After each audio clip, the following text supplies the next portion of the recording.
بسم اللہ الرحمن الرحیم۔ السلام علیکم ورحمۃ اللہ وبرکاتہ۔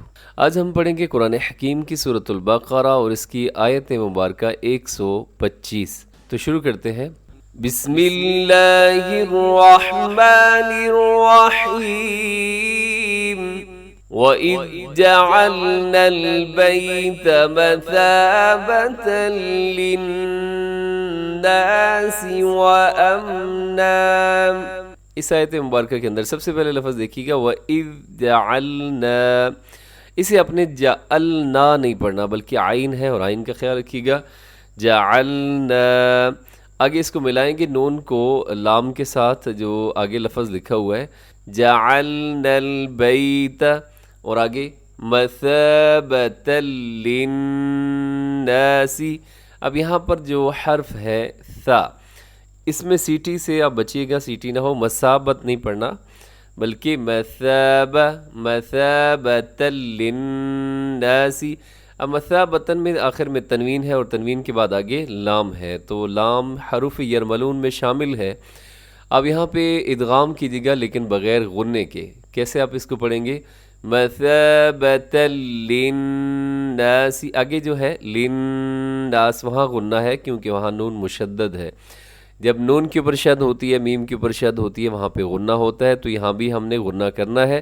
للناس، آگے وَأَمْنًا، اب لکھا ہوا ہے وَأَمْنًا لیکن ہم یہاں وقف کر دیں گے کیونکہ آگے رموز اوقاف میں سے طا ہے، تو وقف کرتے ہوئے وَأَمْنًا وَأَمْنًا، ایسے آپ نے دو زبر کو الف کی طرح کھینچ کے پڑھنا ہے۔ آگے دیکھیے گا وَاتَّخِذُوا مِن مَّقَامِ إِبْرَاهِيمَ مُصَلًّى۔ وَاتَّخِذُوا، اسے وَاتَّخِذُوا نہ پڑھیے گا، سیٹی نہ ہو اس میں، نرمی کے ساتھ۔ وَاتَّخِذُوا، آگے مِن مَّقَامِ، یہاں نون ساکن ہے، نون ساکن کے بعد میم ہے اور میم حروف یرملون میں یہاں ادغام کیجیے گا۔ مِن، ایسے مِن مَّقَامِ، مَقَامِ، اس میں قاف الف قا یہ موٹا پڑا جائے گا، اسے آپ نے باریک نہیں کرنا، مقام نہیں پڑھنا بلکہ مقامی، اور آگے ابراہیم، کھڑی زبریں ہیں ان کو آپ نے کھینچ کے پڑھنا ہے، کھڑی زبر اور آگے کھڑی زیر۔ ابراہیم مصلن، لکھا ہوا ہے مصلن لیکن ہم جب وقف کرتے ہیں تو ہم کیا پڑھیں گے اس کو؟ مصلن مصلن۔ اور آگے دیکھیے گا اس آیت کریمہ کو وَعَهِدْنَا إِلَىٰ إِبْرَاهِيمَ وَإِسْمَاعِيلَ۔ اب اس لفظ کے اوپر جو مد ہو رہی ہے وَعَهِدْنَا، یہ چھوٹی مد ہے، مد منفصل 4 سیکنڈ تک لمبا کیجیے گا۔ آگے إِلَىٰ إِبْرَاهِيمَ، یہاں پر بھی وہی چھوٹی مد، مد منفصل جسے مد جائز بھی کہا جاتا ہے، یہ سارے نام اسی ایک مد کے ہیں۔ ابراہیم، اب یہاں ابراہیم بے با قلقلہ ہے، وَإِسْمَاعِيلَ، اسے تھوڑا اپنے کھینچ کے پڑھنا ہے کیونکہ کھڑی زبر ہے، پھر آگے یا مدہ ہے۔ وَإِسْمَاعِيلَ، اسے آپ نے وَإِسْمَاعِيلَ نہیں پڑھنا، وَإِسْمَاعِيل میم کھڑا زبر ما، اسے ما نہیں پڑھنا، اپنے آواز کو ناک میں نہ لے کے جائیے گا۔ وَإِسْمَاعِيلَ، آگے أَن طَهِّرَ، اور یہاں پہ نون ساکن ہے، نون ساکن کے بعد طا ہے، حروف اخفا میں شامل ہے، اب یہاں اخفا کیجیے گا۔ أَن طَهِّرَ أَن طَهِّرَ، اسے اپنے طاہرہ نہیں پڑھنا، یعنی طا کو اپنے تا نہیں پڑھنا، طا موٹا پڑا جاتا ہے۔ طَهِّرَ، اسے طاہرہ بھی نہیں پڑھنا، حاضر ہی ہوتے حاضر ہے نہیں، طَهِّرَ، را کو اپنے لمبا کرنا ہے کیونکہ یہ الف مدہ ہے، الف سے پہلے را کے اوپر زبر، الف مدہ، اسے لمبا کیجیے گا۔ طَهِرَ، آگے بیتیہ بیتیہ، اسے بیتیہ نہیں پڑھنا، با زبر یا بئی، یہاں یا لین ہے، یا ساکن سے پہلے زبر ہو تو یا لین ہوتی ہے، زیر ہو تو یا مدہ ہوتی ہے۔ بیتیہ، آگے للطائفین، یہاں پر بڑی مد ہے، مد متصل، حروف مدہ حمزہ ایک لفظ کے اندر 4 سیکنڈ تک اسے تو ضرور ہی اپنے لمبا کرنا ہے کیونکہ یہ مد، اسے مد متصل، مد واجب کہا جاتا ہے۔ والعاکفین والعاکفین والرکع والرکع السجود. آخر میں جو لفظ ہے سجود، یہاں پر آخر میں دال کو آپ نے کیا کرنا ہے، اسے دال کو کلکلا کیجیے گا. اور ایک اور لفظ ہے یہاں پر والرکع السجود، اسے رکع اس نہیں پڑھنا آپ نے، رکع السجود. اس آیت مبارکہ کو آپ پھر سنیے گا. وَإِذْ جَعَلْنَا الْبَيْتَ مَثَابَةً لِلنَّاسِ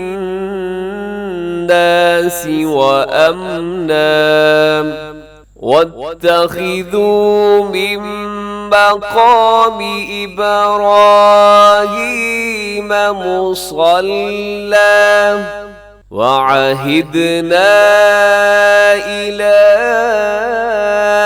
إِبْرَاهِيمَ وَإِسْمَاعِيلَ أَن طَهِّرَا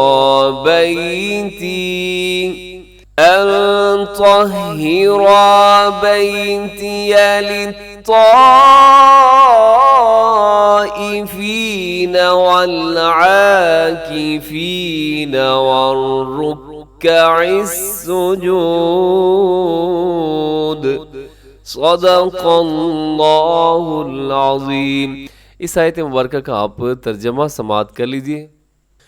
وَإِذْ اور جب جعلنا ہم نے بنایا، البیت یہاں بیتہ سے مراد کیا ہے، خانہ کعبہ، مثابتاً اجتماع کی جگہ، اجتماع کی جگہ یا جمع ہونے کی جگہ، للناسی لوگوں کے لیے، وامناً اور امن کی جگہ، واتخذوا اور تم بناؤ، من سے مقامی مقام، ابراہیم ابراہیم یعنی مقام ابراہیم، مصلاً نماز کی جگہ، وعہدنا اور ہم نے حکم دیا، الی ابراہیم حضرت ابراہیم علیہ السلام کو، واسماعیل اور اسماعیل علیہ السلام کو، اور اسماعیل علیہ السلام کو، الطاہرہ کہ پاک رکھیں، بیتیہ وہ میرا گھر، للطائفین کن کے لیے پاک رکھنا ہے جی، للطائفین طواف کرنے والوں کے لیے، والعاکفین اور اعتکاف کرنے والوں کے لیے، والرکع السجود اور رکوع کرنے والوں کے لیے اور سجدہ کرنے والوں کے لیے آپ اس کو پاک رکھیے. اب اس آیت کریمہ کا تھوڑا سا مفہوم سمجھیے گا کہ جو بیت اللہ شریف ہے، خانہ کعبہ ہے، اس کو اللہ رب العزت نے بہت حرمت والا، بہت عزت والا بنایا ہے. اور نہ صرف یہ کہ مسجد حرام بلکہ اس کے جو ارد گرد کا ایک وسیع علاقہ ہے جسے حرم کہا جاتا ہے، اس جگہ پر کسی بھی انسان کو قتل نہیں کیا جا سکتا، اور جب تک کوئی بہت شدید ضرورت نہ ہو وہاں پر جنگ کرنا وہ بھی جائز نہیں ہے، اور نہ ہی کسی جانور کا شکار کرنا حلال ہے، نہ ہی کوئی وہاں سے پودا جو ہے وہ اکھاڑنا اس کی کوئی اجازت ہے. کسی جانور کو آپ قید نہیں کر سکتے. اس طرح یہ جو جگہ ہے یعنی حرم پاک، یہ صرف انسانوں کے لیے نہیں بلکہ کس کے لیے، جانوروں کے لیے بھی اور نباتات کے لیے بھی اللہ نے امن والی جگہ بنائی ہے. یہی وجہ ہے کہ ہم لوگ جب جاتے ہیں بیت اللہ شریف میں، آپ نے دیکھا ہوگا وہاں پر ماشاءاللہ سے جو کبوتر ہوتے ہیں وہ بہت دلیر ہوتے ہیں. اب وہ آپ سے ڈرتے نہیں ہیں، بہت آپ کے قریب آ جاتے ہیں اور بالکل ان میں کوئی جھجک خوف نہیں ہوتا. وجہ کیا ہوتی ہے، انہیں پتہ ہوتا ہے کہ اللہ رب العزت نے ہمارے لیے اس جگہ کو امن والا بنایا ہے. اگر ہمیں کسی نے ہاتھ لگا دیا کسی غلط ارادے سے تو اس پر کیا ہے، تو ایسے شخص پر کیا ہے کہ اللہ رب العزت ناراضگی کا اظہار فرماتے ہیں جو وہاں پر کسی بھی اللہ کی مخلوق کو نقصان پہنچائے، خاص طور پہ بیت اللہ شریف جو حرم پاک ہے وہاں پر. یہ جو اللہ رب العزت اس آیت میں فرما رہے ہیں کہ ہم نے کیا ہے کہ حرم پاک کو، بیت اللہ شریف کو ہم نے امن والی جگہ بنایا. اور دوسرے نمبر پر جو ذکر ہے وہ ہے مقام ابراہیم کا، یعنی مقام ابراہیم جو ہے جہاں پہ حضرت ابراہیم علیہ السلام نے کھڑے ہو کر بیت اللہ شریف کو تعمیر کیا تھا، وہاں پر حضرت ابراہیم علیہ السلام کے قدم کے نشان بھی موجود ہیں. تو اللہ رب العزت فرما رہے اپنے پاک پیغمبر محمد عربی صلی اللہ علیہ وآلہ وسلم کو کہ آپ نے کیا کرنا ہے کہ جو بھی شخص وہاں پہ جائے تو اس 7 چکر لگائے اور اس پتھر کے سامنے کھڑے ہو کر بیت اللہ کی طرف رخ کرے اور وہاں پر 2 رکعات پڑھنی چاہیے اور اسے اس جگہ کو مصلی بنایا جائے. اور اس کے علاوہ اللہ رب العزت فرما رہے ہیں کہ ہم نے یہ عہد لیا تھا حضرت ابراہیم اور حضرت اسماعیل علیہ السلام سے کہ تم نے کیا کرنا ہے، میرے گھر کو صاف رکھنا ہے. کن کے لیے؟ طواف کرنے والوں کے لیے، اور اس کے علاوہ جو اعتکاف بیٹھتے ہیں ان کے لیے بھی آپ نے میرے گھر کو صاف رکھنا ہے. سجدہ اور رکوع یعنی نماز پڑھنے والوں کے لیے بھی آپ نے میرے گھر کو صاف رکھنا ہے. تو بہرحال اللہ رب العزت ہمیں صحیح معنوں میں قرآن پاک کی سمجھ عطا فرمائے، اور روضہ رسول کی اور حرم پاک بیت اللہ شریف کی بار بار ہمیں جو ہے وہ زیارت نصیب فرمائے۔ تو بہرحال اس کے ساتھ ہی ہمارا آج کا سبق مکمل ہو گیا۔ دعاؤں میں یاد رکھیے، ہمیشہ خوش رہیں۔ السلام علیکم ورحمۃ اللہ وبرکاتہ۔